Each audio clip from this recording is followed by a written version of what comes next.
なんで？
お疲れ様。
lags the bulk of people. And if they keep taking losses, they see, it's like this. See, I can't do it. See, I'm just like everybody else. It's like you kind of have to fight back against that animal in a big way. I mean, my ways of self-talk sometimes, especially when I was younger, is probably not the healthiest in the world, and I think I recognize that now. But I mean, I would get really, I'm a hockey coach. I was a hockey coach for 15 years, and so you have your certain hockey players have a pretty brutally honest vernacular, and I'm just that way with myself. To almost rev when I was in my early days to rev myself up. Now I know I'm good. That sounds obnoxious, but it's like now I know that I can do it. It's just a question of do I stay within myself, and if I get sidetracked and I don't, I can quickly migrate back to what I know works and is viable and whatnot. And the teaching is actually, and I've only been doing it for 3 months, but the teaching has actually reinforced that within me tremendously. I'm going to get some of the audience up here in a second, but real quick, there's something which I don't think too many people tend to talk about, which is that the longer that you've been in the game, trading and investing, I would argue the harder it is to be excited or be down, right? Because you get kind of numb. Your reward system gets screwed up over time, right? Because gains, losses. And I don't know if that many new traders really understand the emotional toll over multiple cycles, seeing multiple gains and multiple losses, what that does to their own psychology, even outside of when markets are open. It takes a massive toll. I mean, I've said to friends and whatever, and I don't talk, but I burn out. I think I am still, to a certain degree, I am mentally exhausted from the constant challenge of trying to figure out the puzzle the best way that I can, day in and day out, over the course of 20 plus years. It does take its toll, and you need to learn how to have. I did not have the balance with the way that I did certain things. I do now. It became really clear. I mean, it's amazing when you have health struggles. It educates you really, really fast on some of the flaws you have in your current lifestyle and whatnot. And so, balance is a huge part of that. So when I'm talking with a lot of young people right now, I'm talking about balance. You've got a 25-year-old that's foaming at the mouth, ready to go. He wants to dive in. He wants to know everything. He wants to do everything. He wants to stare at the screens for 10 hours a day. And the more screens he's got, the better, because that's just more information coming into him. And you're like, dude, you're gonna fucking kill yourself. You gotta slow down. But I say that, and I don't know that I was any different in my. I didn't start till I was 30. But in my 30s, I was all that. I was filled with hubris and couldn't take my eyes off the screen. So,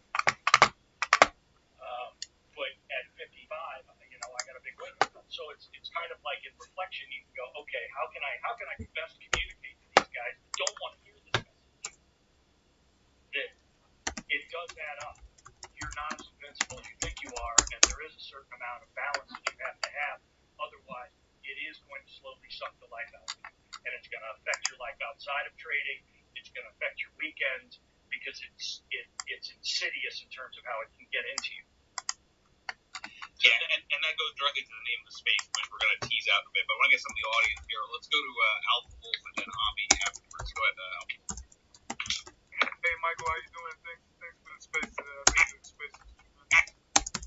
Yeah, Tom, I actually agree with you. I have a question, but I just want to say I agree in terms of the mental aspect of trading and the experience, going along the journey of the cycles in terms of foresight. And that's one of the questions I wanted to ask you. In terms of your trading, like you said, you're a swing trader and you do a lot of power trades. In terms of current events, what do you look for in terms of knowing when to strike and when to strike big for those overnight 10 days or 2 weeks or a month? Good question. As far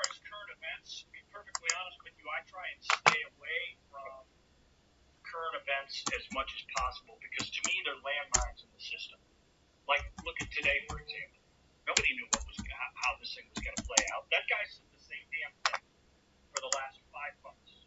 He's been consistent about his message, and all of a sudden he comes out and to me he says the same thing again. And now we're selling off, 600 points in the Dow and whatever 2.5% in the Nasdaq.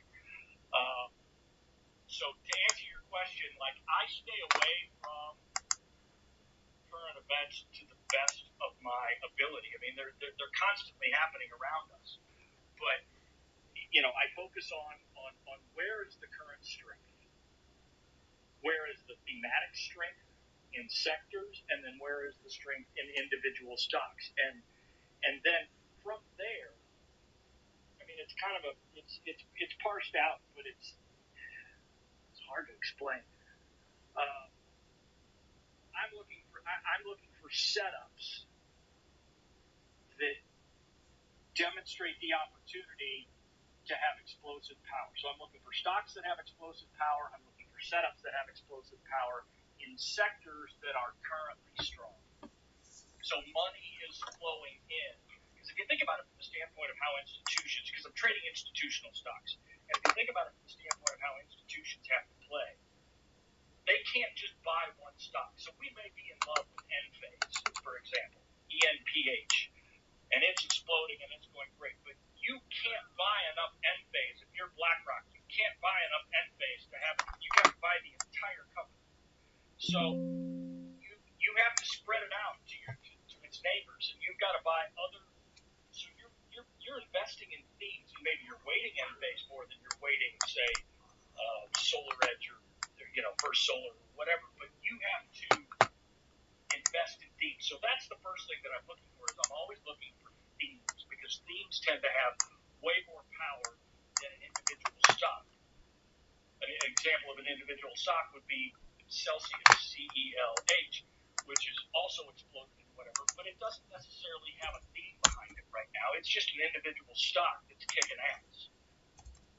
Well, that's going to have a much different investor profile because it's only a single stock than if it's a theme. I trust themes a whole lot more. Like the semiconductor theme is starting to kind of, at least until today, it was starting to show its head and whatever, with more and more capital flows consistently going in to semiconductors, in certain areas of semiconductors. So I don't know if that answers your question, but I try and, like, I don't play Fed announcements. I don't play earnings. I might, just because I might day trade an earnings announcement after it's been made and I see kind of what the pattern is. But in terms of explosion swings, like, I don't want to get involved in a company in front of their earnings announcement. I would prefer to wait, see what happens. If they explode, then I wait for it to settle down and look for a place to get in for a second move. Does that answer your question? Yeah, thank you. Thanks, Tom. Let's go to Avi next for a question. Go ahead, Avi. Thanks, Michael. Thanks, Tom. And thank you for organizing this spaces. Tom, big fan. I've heard you talk to Richard as well. That interview was amazing. Thank you. And I'm glad you're doing great on your health point as well. Thank you very much. No problem.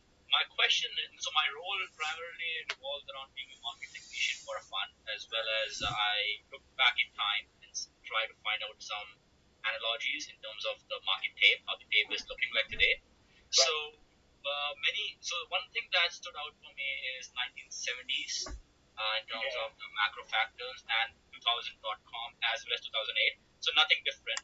But one thing that changed is 2020 happened, and many retail investors jumped the gun this time. I'm pretty sure in 1999, I was not around. People would have jumped that time as well. So comparing today to 1999, many people who jumped in 2020 started trading, saw tremendous amount of gains in the first couple of years. Yep. Now they are seeing the big bear market, which nobody knows how long it's going to last. But you said that you, for your type of trading, you look for the tape and the health of the market environment. And when the tape is not strong, you don't really trade that much. So how do you suggest these new traders to manage their account in times like today, when the tape is not really strong, but they have this habit of seeing quick gains, quick because they have only started 2 years ago and they have not seen the bear market in their entire journey. So how do you recommend, what do you suggest them to do things and how to take care of their account not going up? Thank you. Well, there's only so much you can teach. What I'll say is there's only so much you can teach somebody who's not ready to learn. I was that guy in 99. Like, I think this market, this bear market mixed with, coming off of 2020 reminds me tremendously of the 99 into 2000 and then the 2000 to 2002 or 2003, wherever you want to call the bottom of it, bear market. A lot of similarities, a lot of not similarities, because fiscal policy is so tremendously different. Not tremendously different, but we didn't have inflation then, which we do now, and so that's a little bit different flying the ointment. But I made some good money in 99, and then the real full-time stuff for me started in 2000, so timing wasn't great. And so that was part of my, as I mentioned earlier in the show, part of my continued blow-ups was me being stubborn. I was smart enough to not make all of my money. I just kept starting with $10,000 accounts. Like I had, I just kept blowing up $10,000 accounts. And I didn't put all my eggs in one basket until I figured it out, thankfully. But I think that, and I preach this in my teaching, and I talk about it on Twitter, is understanding the power of environment, to me, is the first, is the very most important thing that you can do as a trader, and I think it's something that the young traders, the new traders, don't really take into consideration at all. They just think that, these explosive gains are happening and they're going to continue to happen. And the fact is that the market has so many different faces to it, and so many different environments, and so many different styles get paid well by the market at different times. And so you have to become a student of, okay, if I want to trade like this, whatever it is, if I want to be a day trader of low float stocks, if I want to be a cancel and growth trader, if I want to trade utility stocks, if I want to be a value investor, whatever it is, you have to then do the work to figure out, okay, what environments does this style have a lot of success, and what environments are presented where it really struggles. I know that in a downtrending market, growth stocks get their asses kicked, and there's really nothing to do, and the new cycle will be new stocks. It won't be the old ones that made me money last year, so I need to not worry about those stocks and go back to them. I need to be looking for new ideas and new companies and new innovations that are going to carry the market forward the next time.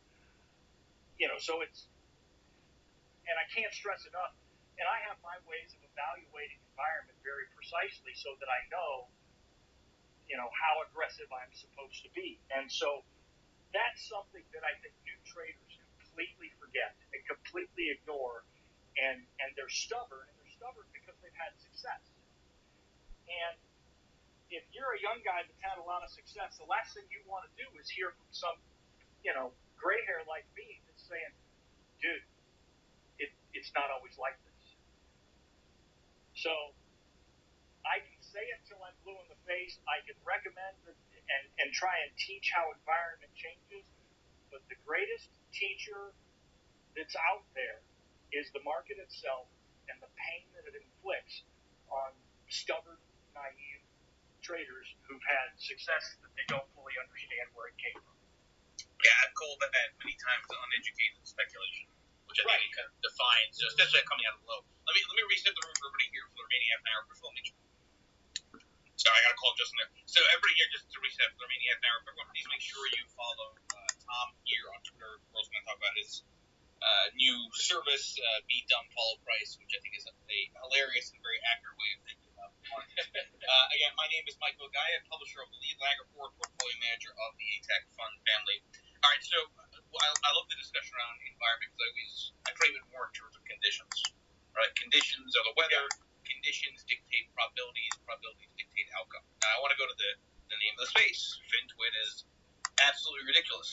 I said that because absolutely right, and I want to I don't want to make this sort of like a shit fest on FinTwit and a lot of the insanity that tends to be spewed on Twitter. But I do think that there is something to this idea that the best thing a trader can do is actually not have Twitter open at all during the day, not really have financial media playing in the background during the day, because it creates this noise. It creates this self-doubt. It creates confusion. I want you to talk about some of the things that you see on Twitter as being problematic for traders who are looking for information and looking for ideas, but maybe are fooling themselves with the type of sentiment that gets pushed out there. Well, one of the problems that we run into on Twitter is people do a really good job of making themselves appear perhaps more significant than they actually are. And without that pure confidence, we're all susceptible to outside influences. Even I'm susceptible to outside influences. So I don't really look at Twitter during the day.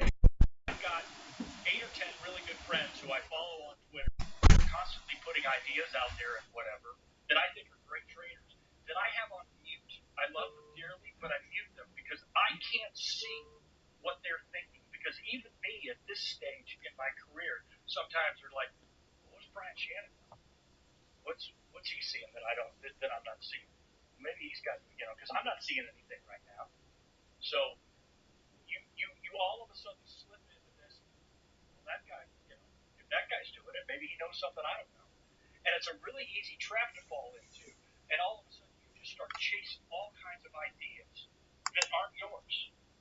And if you chase an idea that's not yours, you don't take full ownership of it. Whether you realize it or not, you don't take full ownership of it.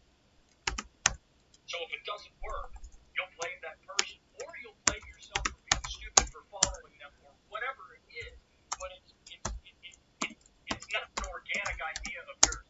I can trade organic ideas of mine and get my ass kicked and be completely at peace because I accept full responsibility. But if I start looking outside of myself for ideas and for reasons to engage the market when everything that I'm doing says don't be engaged, those are the ideas that do the most damage for me psychologically. So, if that makes sense. Yeah, and it's difficult because you do have this dynamic to your point where social proof in terms of the number of followers ends up being, I think, implicitly an assumption that the person actually knows how to trade very profitably, and most importantly, trade profitably consistently, right? And the truth is, I've made this point many times before, consistency is, I would argue, largely an illusion. It's not about frequency, it's rather about magnitude over cycles, which we can talk about. But it is a challenge, and the other dynamic to your point about, environments are changing, and one strategy may be good for one environment versus another. The other problem with Twitter and looking at all these tweets and all these influencers is that your style may not be working now. You may be an advocate of your style because you've researched it, you know what you talk about, but then you'll start doubting it because people start attacking you because your style is not working in the here.